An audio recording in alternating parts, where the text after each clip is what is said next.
دیکھیے، قانون سازی ہو یا آئین میں ترمیم، اس کا ایک طریقہ کار ہے، اور میں یہ سمجھتا ہوں کہ یہ اجلاس جو بلایا گیا ہے، پہلے دن سے اس کے مقاصد مختلف ذرائع سے بالکل واضح تھے کہ کوئی آئینی ترمیم آ رہی ہے اور کوئی آئینی ترمیم لائی جا رہی ہے، اور میڈیا میں مختلف تجزیوں اور تبصروں میں بھی یہ ساری باتیں تقریباً آ گئی تھی کہ بنیادی طور پر اس آئینی ترمیم میں آپ کے مندرجات کیا ہیں، اس کے کانٹینٹس کیا ہیں، اور اس میں کون سی اصلاحات جو ہے وہ آپ کو مطلوب ہیں اور اس کی ضرورت ہے۔ تو میں سمجھتا ہوں کہ جب یہ بھی طے ہو گیا کہ اب اتوار کے دن شاید اسے لایا جائے گا، اور اتوار کے دن عموماً اجلاس بلایا نہیں جاتا، تو میں یہ سمجھتا ہوں کہ جب ایک ایک کر کے اس کے سارے کانٹینٹس باہر چلے گئے، لوگوں کی معلومات میں آ گئے، تو کم از کم اگر ایک موقع ملا تھا، ایک اسپیشل کمیٹی بن گئی تھی، اور اگر لا اینڈ جسٹس کمیٹی میں اس بل کو نہیں بھیجنا تھا، تو چلیں اس اسپیشل کمیٹی میں پہلے دن اگر پورا بل یا اس کا ڈرافٹ جو پروپوزڈ ہے، جو مجوزہ ہے، اگر وہ آپ نہ بھی رکھتے تو کم از کم ایک ورکنگ پیپر ضرور دے دیتے۔ اس سے میں سمجھتا ہوں کہ جس طرح اپوزیشن کی پارٹی بھی اس اسپیشل کمیٹی میں انگیجڈ ہے، یہ ایک اپرچونٹی ہے، تو ہمیں اس اپرچونٹی کو لوز نہیں کرنا چاہیے۔ اور اپوزیشن تو اس بات کا شکوہ کر رہی ہے کہ انہیں ڈرافٹ بھی نہیں ملا اور ورکنگ پیپر بھی نہیں ملا، لیکن اگر ہم حلیف ہیں تو ہمارا بھی گلہ ہے، ہمیں بھی ٹیکن فار گرانٹیڈ لیا جاتا ہے، اور بہت عین وقت میں جب ہم توجہ دلاتے ہیں تو پھر اسحاق ڈار صاحب اور اعظم نذیر تارڑ صاحب آتے ہیں اور میرے جو نیشنل اسمبلی کے ساتھی ان سے بات کرتے ہیں۔ میں یہ سمجھتا ہوں کہ اگر یہ طریقہ کار کو آپ صحیح نہیں کریں گے اور ایک براڈ بیسڈ، ایک آل انکلوسیو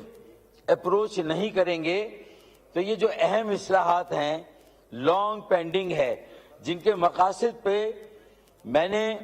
4-5 دن کی اسپیشل کمیٹی کی میٹنگ میں یہ آبزرو کیا، یہ محسوس کیا کہ پی ٹی آئی کے اراکین بھی جو مین کور اصلاحات کا ایجنڈا ہے، اس سے انہیں بھی شاید اختلاف نہیں تھا، اور ایک اچھا اوور آل کنسنسس بن رہا تھا، صرف طریقہ کار پر اختلاف ہو رہا تھا، اور اس بات پہ بھی اختلاف ہو رہا تھا کہ اگر غیر ضروری برڈن ڈالا گیا ہے اس بل میں، اس کے مسودے میں، تو یہ بھی ایک مناسب اقدام نہیں تھا۔ ہمیں مین کور ایشو پہ بات کرنی چاہیے تھی، جو چارٹر آف ڈیموکریسی میں اگر 2006 میں طے ہوا تھا، تو اس وقت بھی ہم نے کہا تھا کہ آپ جو تحریک چلا رہے ہیں عدلیہ آزادی کی،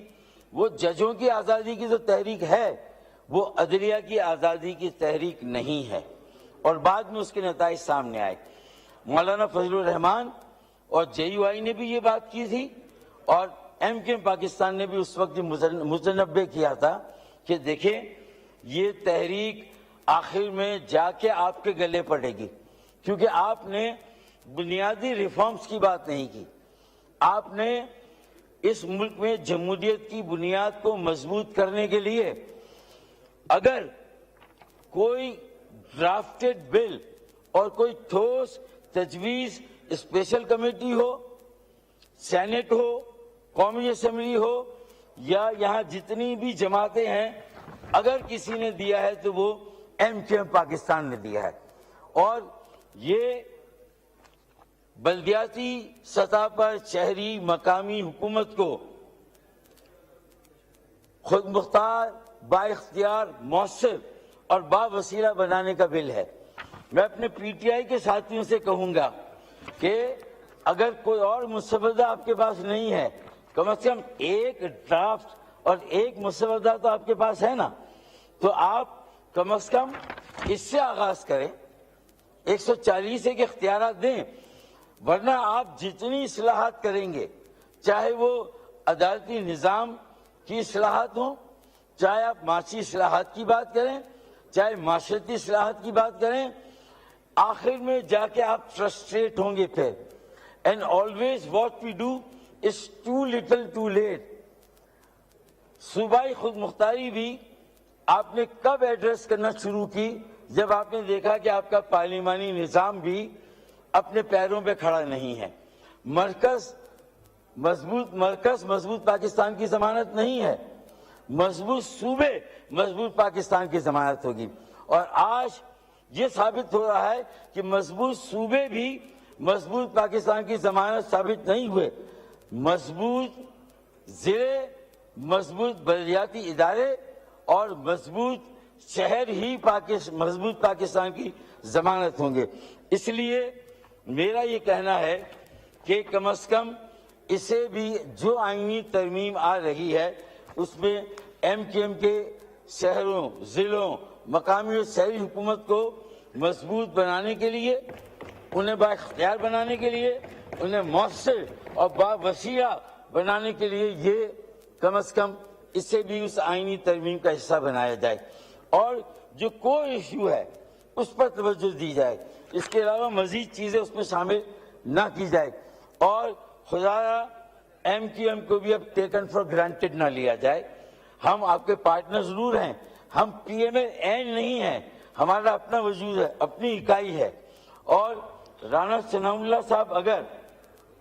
ہمارے ساتھ میڈیٹر ہیں، لیکن اس پورے ایپیسوڈ میں میں نے رانا ثناء اللہ صاحب کو کہیں پر بھی ایم کیو ایم کے ساتھ رجوع کرتے ہوئے نہیں دیکھا. ہم نے یہ مسئلہ بار بار پرائم منسٹر کے ساتھ اٹھایا،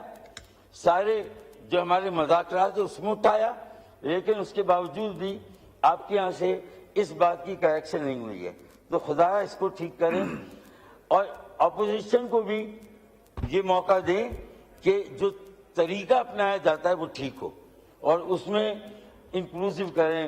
کنسلٹیشن کریں، مشاورت کریں، اور سب کو موقع دیں، تاکہ یہ بڑی اہمیت کے حامل ہوتے ہیں جو آئینی ترمیم کے بے ہیں. اب میں سمجھتا ہوں کہ اگر یہ طریقہ اختیار کریں گے تو یہ جو پولیٹیکل پوائنٹ اسکورنگ ہے وہ نہیں ہوگی. پولیٹیکل پوائنٹ اسکورنگ ہوتی ہے، جواب دعویٰ، جواب دعویٰ، الزام جواب الزام. 25 کروڑ عوام کہاں ہے،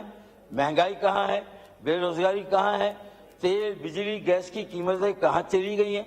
لوڈ شیڈنگ کے عذاب سے لوگ نکل نہیں رہے. اگر یہ ہم نہیں کریں گے تو میرے خیال میں ہم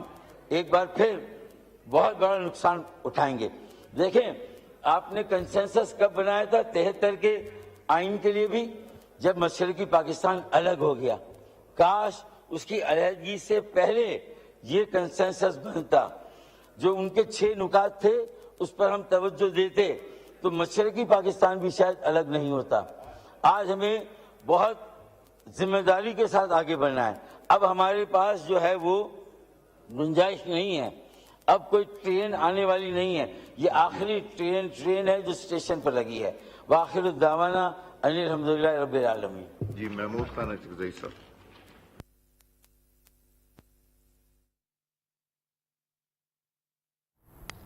قومی اسمبلی کا اجلاس اس وقت جاری ہے. فاروق ستار اظہار خیال کر رہے تھے، اس سے پہلے نوید قمر نے بھی اظہار خیال کیا. اعظم نذیر تاڑر کی جانب سے بھی اظہار خیال کیا گیا. انہوں نے کہا کہ کچھ